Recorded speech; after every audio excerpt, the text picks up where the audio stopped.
Welcome to Ask the Provider, brought to you by Time Network. This is your moment. Here, the goal is to prioritize progress over perfection. I'm Savian. And I'm Mariah. This segment is also about connecting you with the experts who can answer all your health related questions. That's right, Mariah. It's called Ask the Provider, and it's your chance to get answers directly from healthcare professionals who work within the community.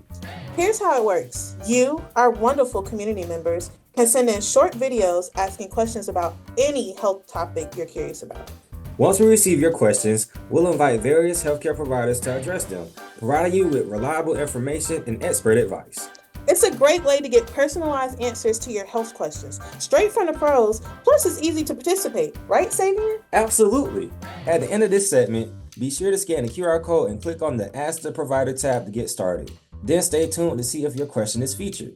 We can't wait to hear from you and help you get the answers you need. So start sending in those questions, friends. Adios.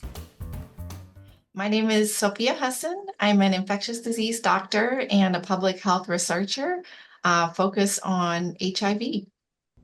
Hi, my name is Damaris, and I have a question for the provider. What does U equal U mean? So U equals U is probably one of my favorite things that I get to talk to my patients who are living with HIV about. U equals U stands for undetectable equals untransmittable. And so undetectable is when your viral load, which is the amount of HIV that's circulating in your blood, is so low that even the most sensitive lab tests cannot find it anywhere in your blood sample. So we call that undetectable because the lab tests can't detect it. And basically what that means is that you don't have any active replicating HIV that's circulating in your blood and in your body.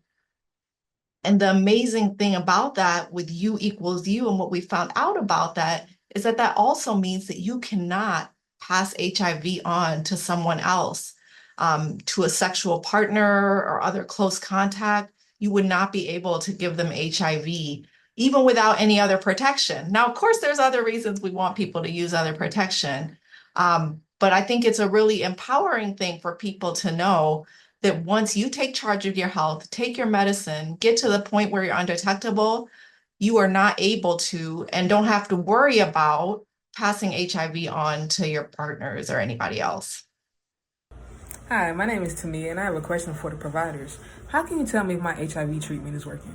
So that's a great question, and it's really important to know what we're looking at as providers when we're telling you that your HIV medicine is or isn't working.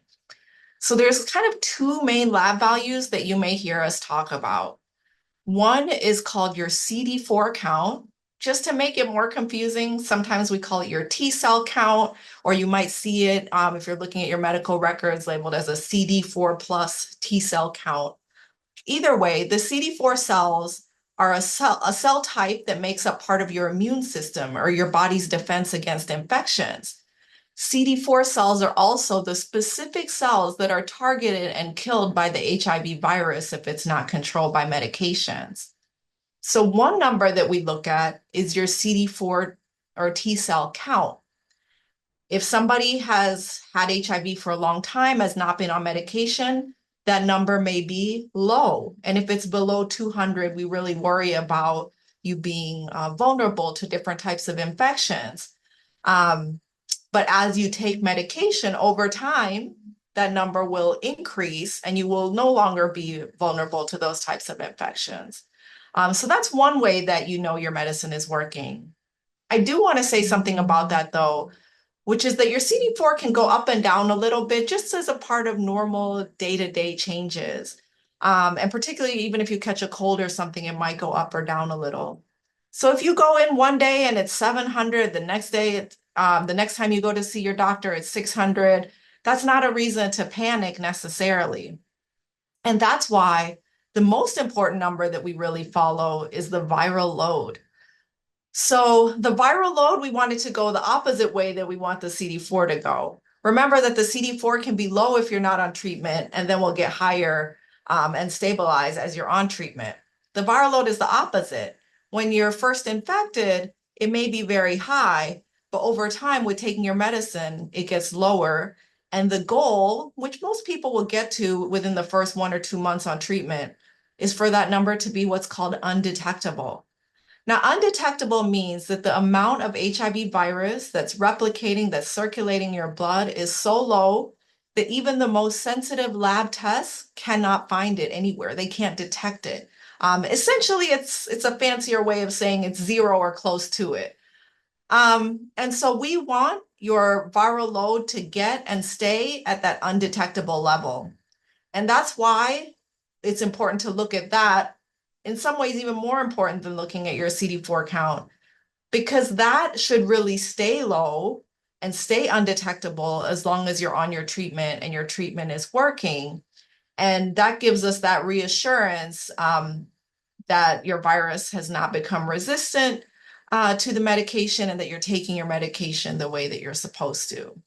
So really the combination of the CD4 count, but especially that HIV viral load, are the numbers that your doctors or providers are going to be looking at to make sure that your HIV treatment is working. My name is Srija, and I have a question for the provider. In your opinion, why is holistic health important? So I think holistic health is the most important thing. But I think it's also important for us to be clear about what we're talking about, because I think people can interpret the word holistic a lot of different ways. For me, holistic health means that you're taking care of a whole person, their mind, their body, their social situation, and medical concerns outside of just narrowly looking at HIV. And I think it's so important because one thing that I've seen and learned in my years of practice is that if that whole person isn't taken care of, a lot of times the HIV is not going to be taken care of either. And vice versa, even if your HIV is well taken care of, if somebody's depressed, if they're dealing with social challenges, relationship challenges, or other physical illnesses, diabetes, hypertension, all of these things are going to impact someone's quality of life and happiness, even if their viral load is undetectable. So I think it's really important for us as providers to look at holistic health, to know our patients and understand their life situations, not just in terms of their specific HIV numbers that we're following, but really more importantly, in terms of their whole life and how we can empower them to be as healthy and happy in a more well-rounded way. And I encourage patients to also think about it the same way, that your health is not only taking a medication once a day for HIV, but also is exercise and therapy and stress relief and spending time with friends and family and things like that. So I think it's something really important for us to work on together. And there you have it. Another great question answered. Remember, you too can ask a question to our guest providers. I'll say it again. All you have to do is record your short video with the health-related question and send it to us through the submission link, which is found by scanning this QR code. Tell them again, Mariah. Remember, all you have to do... Not literally. I think they get it. Oh, well, in that case... Stay healthy, stay curious. See you next time on Ask the Provider with Savian and Mariah. Bye.